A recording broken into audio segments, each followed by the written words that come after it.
Thank you for joining me, Debs Cooper, Global Stressologist, here to talk about ooh, how to reach emotional balance when you're too worked up.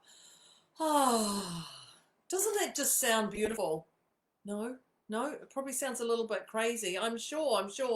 So thank you for joining me. I'd love to know if you're here. Just get this right. I'd love to know if you're here live or if you're here on a replay. And where you are in the world would be fabulous on this day. So, you know how I start this. This is a goodie. This is definitely a goodie because emotional balance is something that we strive for. And when I talk about emotional balance, I'm talking about, that Zen moment when you're feeling like, oh, bliss. And it means when you're neutral to your emotions, which means there's no past. There's no past that's driving you.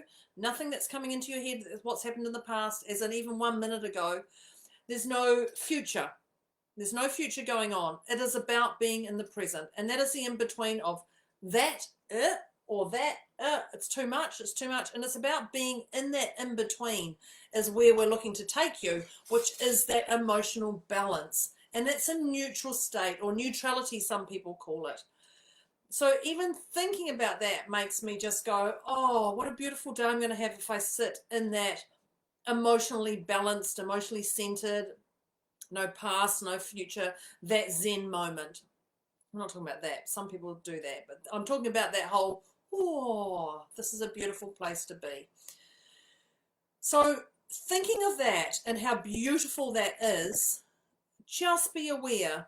There is one thing I just really am desperate to tell you, desperate to tell you, is you can't be, all the time. There is no way somebody is going to be neutral all the way through life. You cannot be that. And when we think about that, wouldn't that just be incredibly boring? Incredibly boring to be that. So I'm going to give you some tips today on how to reach and how to maintain that emotional balance, because we can get ourselves in such a state and such a pickle that things can take off and we're not getting anywhere. So I'm going to show you today how to actually reach that and maintain it. So number one, and if you haven't watched me before, there's going to be some common denominators here, because number one, and it's your hand, and it's your hand on your heart. Wherever you want to put your heart, it's your hand on your heart. And just instantly, when there's crazy stuff going on around you, if you can quickly just put your hand on your heart and that's not my heart, that was my scratch, and remind yourself that you live here. I live here. And that is such a simple thing to do, is remind yourself that I live in my decisions around my heart. Now, head's great. That's fantastic. We can live in our head, but we make decisions from our head, most people. But if you can make those decisions from your heart, you'll come from a very, very, very different space, and your decisions will be made in a heartfelt space. So when you've got your hand on your heart, this is something that you can do. This is something you can do for if you're driving, if you're in a shop, if you're on stage presenting and something happens, or someone asks you a question that just feels completely icky. You can absolutely just change your state by putting your hand on your heart. So just do that right now. Hand on heart. Remind yourself that you live there. Breathe. If you you can push your hand right through all the way into your chest so you can feel your heartbeat. But just remind yourself that you live here. I live here. Hand on heart. That is just the first thing that I do, and I'm all the time putting my hand on my heart. When someone says something and I can feel that, just hand on my heart and just go, yep, okay, I've got this. And it's just a reminder to remind yourself that you have a heartbeat. This is your heartbeat. You live here. So bringing that back instantly, that takes that 10 chaos down to a 2, 3, maybe even a 1, maybe even a 0, just instantly. Hand on heart is my favorite. And my next one is to remind you of your PEMS, which is your 4 pillars: your physical, your emotional, your mental, and your spiritual state. If at any time your PEMS are out of order, out of sync, out of whatever, and they're emotional, you will be out of kilter. And I was talking to a lovely young lady last night, and we were talking about driving lessons, and she said, Mum and Dad have both taken me for a driving lesson, and they're both very different. And I said to her, my advice was, be aware of their PEMS, your parents' PEMS, when they get in the car, because if one of them's had a rough sleep, your physical, emotional, mental, spiritual, if any of those PEMS are out of order because they haven't eaten, or they've eaten too much, or they haven't exercised, enough, or something's happened at work and then they're jumping in the car to help you, or they've got to get to a place and you're dithering and there's trucks on the road and da-da-da-da, and they're doing their thing with you, if their PEMS are out of order, you're going to cop it. You're going to cop that state. And it's wise not to do that. So be aware of other people's PEMS, but be aware of your PEMS. If you've had a rough sleep, you're not going to jump up and be amazing for your day. You're going to have to get yourself into that centered and poised place to make those decisions.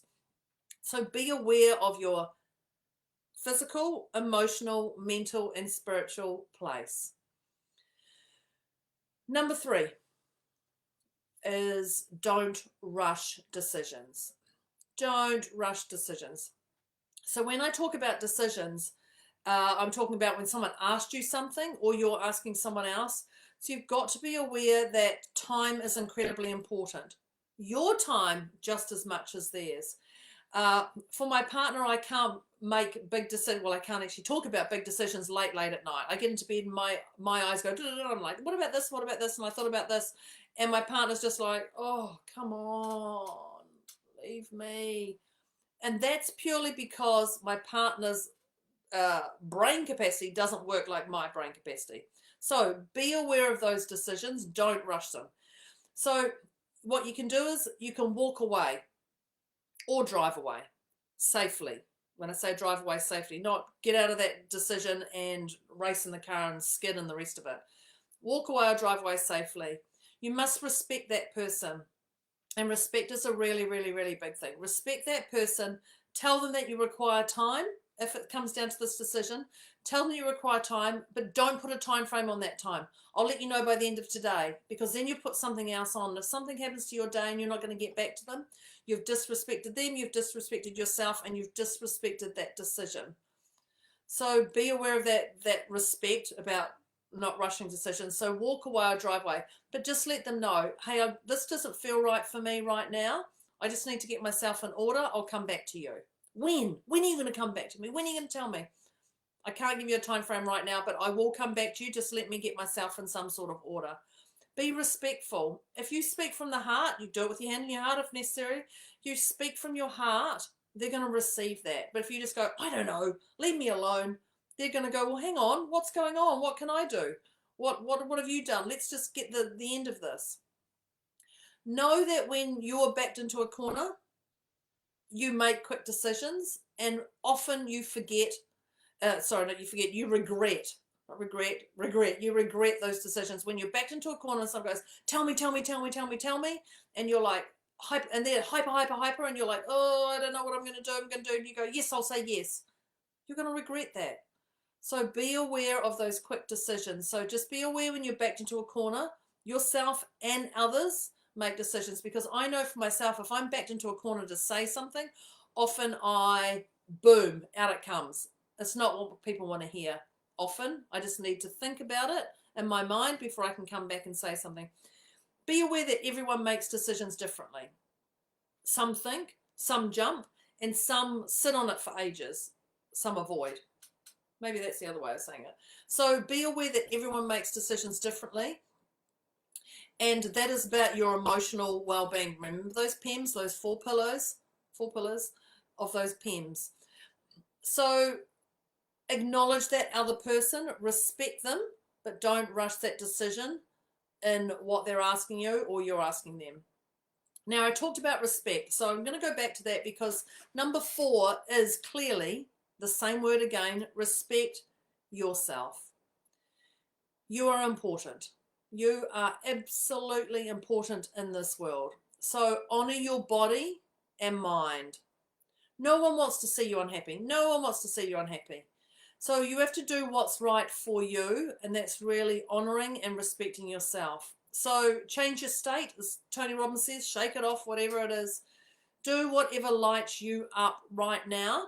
So if you're walking away from a disagreement or disagreement, an emotional, chaotic moment, do what lights you up. If you have to go for a walk, that's great. If you go for a shower and wash it away, that's great. If you want to put on your favorite lipstick and just sit somewhere and just take in the sun or the rain or whatever, do that.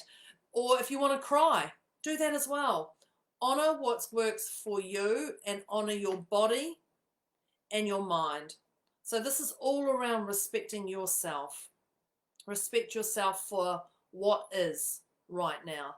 And even if you even out of all these tips and you just respect yourself and do what works for you, there's another level of healing for you with that emotional balance. So respect yourself. Number five, and this is called been there before. I have been there before and I survived, and I'm going to get back there again. So I've been there, done that. I've had this chaos before. Yes, it was with my partner and not with my business colleague. Yes, it was with so-and-so, the person on the street, and not someone close to my family. Yes, yes, yes. But you remember, you've been to emotional, chaotic explosion moments before and you got through. So remind yourself that you've been there before, and you can absolutely, absolutely get to that neutrality, neutral, centered space again. Number six is good for me. Good for me, good for me, good for me. So this tip came from my podcast buddy. This is a great one. And she asked 3 questions. So Moira asks, is this good for me? Yep, this decision. Is this good for others? Yep. Do I want to do it? Do I want to? I don't know. If all 3 are yes, good for me, good for others, do I want to? Yeah, then it's a yes. If you've got 2 of the 3, it's a no. It's a no right now. So be aware of that. So when I say good for me, this means, is this good for me? Is this good for others? And do I want to do it? And unless all 3 are a yes, sit back and go back to I think it was number 2. Number 3 is about don't rush your decision. Just sit and decide what's best for you right here, right now. That was number 6. Pretty sure number 6. Number 7. Now, take a guess what number 7 is. It starts with G. Do we know what number 7 is? Number 7 is gratitude. Gratitude, gratitude, gratitude. And just even saying that warms my heart. Gratitude. I'm grateful. I'm grateful. So it's time to celebrate. Celebrate that this emotional state has come in. It's wise to value your emotions. When someone does something to you and you react, there's a trigger in there for you that is unresolved. So we're celebrating that. And we're finding gratitude in this emotional state, whatever's happened. So maybe Bob's come and said something to you, and you can't eat, or you can't function, or you can't do whatever. Thanks, Bob, for being the nominee here today. Whatever it is, just go, you know what? This is something to celebrate, because it's something that I've got unresolved in my being, in my core being, with Bob, and around whatever Bob has done to me, done or not done to me, my trigger. So celebrate those moments and find gratitude. Be grateful it's given you something to work on. And the last one I'm going to say, 5, 6, 7, 8, tip number 8 is, what do you think I'm going to say? I'm here. I'm here totally for you, right here, right now. Drop me a message, drop me an emoji if you'd like to reach out. I'll put a thing in there for some time to chat to me and get all that out so I can unpack that and help you. Find somebody who resonates with you to help you deal with whatever is going on in your emotional headspace. And the reason I say me is because clearly you're on my video watching me, but if you start talking to your family over and over and over again, or you talk to your friends over and over and over again, they may not give you the best advice. They may give you their advice that has come from their past stories to who they are now. And they also have, which is their own baggage, which is another way of saying they've got their own baggage and they're going to pass it on to you. But also, when you go see your friend, you don't want to say, they're like, how'd you go? What did you do this? Do you this? You want to let it go and you want to enjoy your friend for the company they are. So reach out. I've been around 16 years, it could be 17 years in business now, so I definitely know what I'm talking about. So reach out to a professional.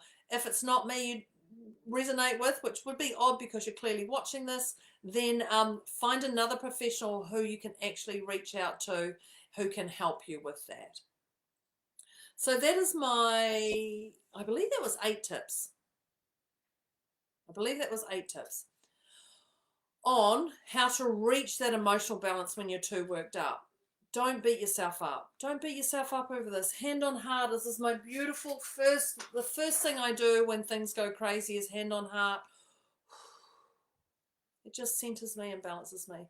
So hand on heart as we sign off for today. Thank you for joining me as I talked about how to reach emotional balance when you're too worked up. I appreciate you coming. If you love today, the next step is to share it. I would love you to share this. The next step here from today is share it, and then book a call with me. Book a call. Thanks very much. This is Debs Cooper signing off. Debs Cooper, over and out. See you